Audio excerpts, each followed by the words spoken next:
So there's 4 principles you need to understand right off the bat. Number 1, everyone acts in their own self-interest at all times. Number 2, everyone's interest is to feel pleasure and avoid pain at all times. Number 3, everyone wants to feel the highest possible pleasure, which is ecstatic, loving bliss at all times. And number 4, everyone wants to avoid pain at all times. When you understand those 4 things, you'll understand every single thing you need to know about not just your motivations, but everyone else's motivations around you, okay? And life is painful, all right? As Buddha says, existence is suffering, okay?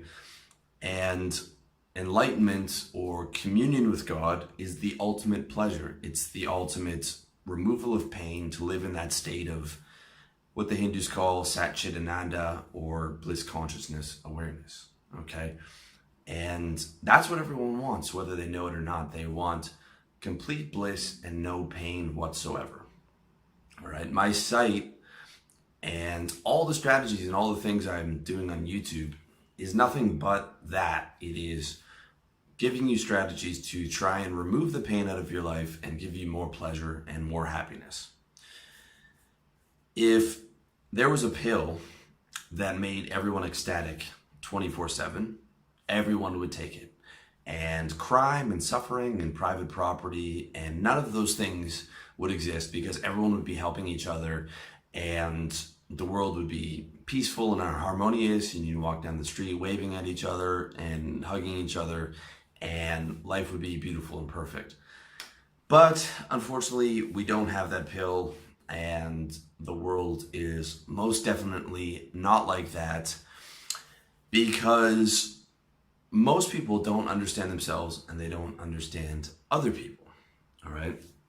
To understand yourself and to understand other people, understand that everything you do is to either feel pleasure or avoid pain. The majority of the way you spend your day, for the 24 hours in a day, is spent sleeping, grooming, working to make more money, eating, and basically just doing things that you have to do to avoid pain. If you stop doing any of those things, like sleeping or making money or eating or taking care of yourself physically, you're going to cause yourself a lot of pain. The rest of the day is spent chasing pleasure, whether that's reading or going out with friends or having a beer or having sex or trying to meet up with a girl. That is usually the high point of your day that you're looking forward to. So you spend most of the day avoiding pain, sitting there at work, grooming yourself and whatever, and then you're moving towards pleasure at night or wherever you can, all right? And that is the massive function of everyone's day, all right? Avoiding pain, chasing pleasure. So everyone acts in their own self-interest, which is to feel as much pleasure as possible all the time. Everyone wants, ideally, consistent blissfulness all the time. But when I say self-interest, I'm not talking about quote-unquote Randian rational self-interest. Okay, if you're familiar with Ayn Rand, she talks about rational self-interest, and this is not the case. And this is not, I think Ayn Rand is someone who's very intelligent, but again, I don't believe that any human is rational. I believe we all serve our emotions, okay? And we use logic to try and allow us to feel, as I said, more pleasure, okay? And Randian rational self-interest assumes a choice. In my opinion, there is no choice. There is no choice. You are always acting selfishly and in your self-interest, whether you realize it or not, whether you deny it or not, whether you believe in it or not. It's like science, okay? It works whether you believe in it or not. If you jump off a balcony, the scientific laws are going to make the fact that you're going to fall, okay? And it's the same way with selfishness. It works whether you believe in it or not, all right? Everyone chases pleasure and avoids pain at all times, and you don't have a choice in that, okay? It is in your biology. Every cell in your body is designed to survive and replicate. And on a biological level, and if you believe like I do in a spiritual level, I think that we are all in this search and in this evolution, and eventually we come to the point where we focus our efforts on the highest pleasure, either enlightenment, if you're looking at the Eastern religions, or communion with God, if you're looking at the Western religions. And that's sort of the pinnacle of our journey. Okay. So this is very important to understand, that you are selfish and that you don't have a choice, and that all the things you do are geared towards that purpose of feeling as much pleasure as possible, and that that's what other people are doing, okay? And not to judge them or yourself for it, because that is the nature of the world that we live in, all right? Now, you might be thinking, what about the people that deliberately sabotage themselves, right? Like a heroin junkie living on the street.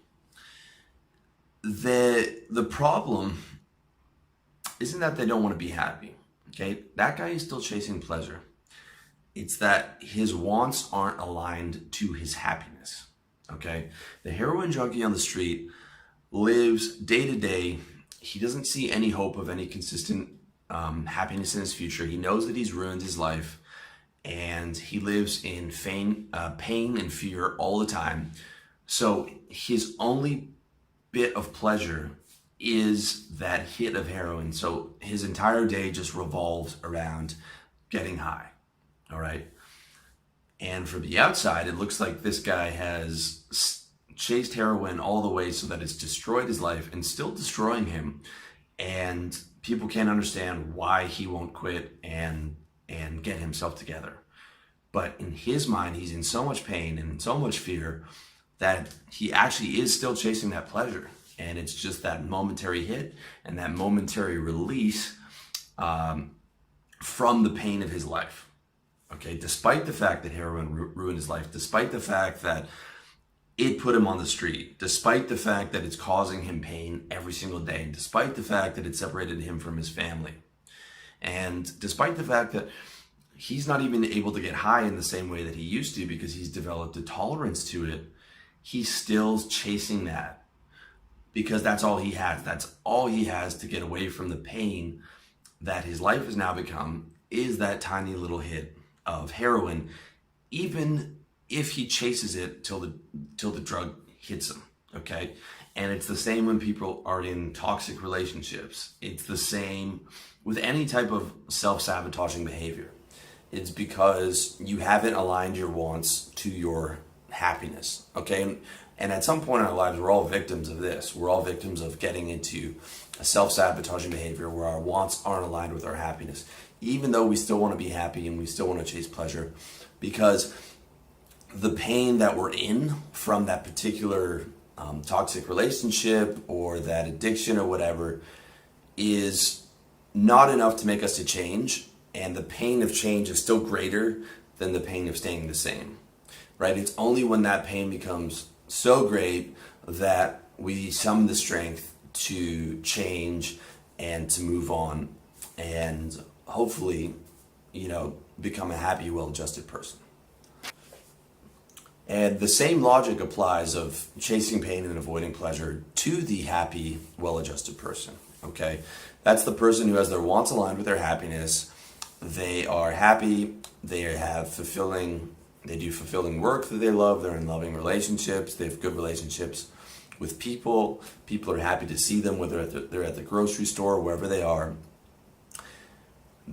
Even though this person spends their whole life helping others, doing fulfilling work that helps others, taking care of their family, probably doing charity work and other nice things, they are just as selfish as the heroin addict sleeping on the street, doing nothing but chasing his own hits and stealing money to get his heroin fix. The happy, well-adjusted person is just as selfish as that heroin addict.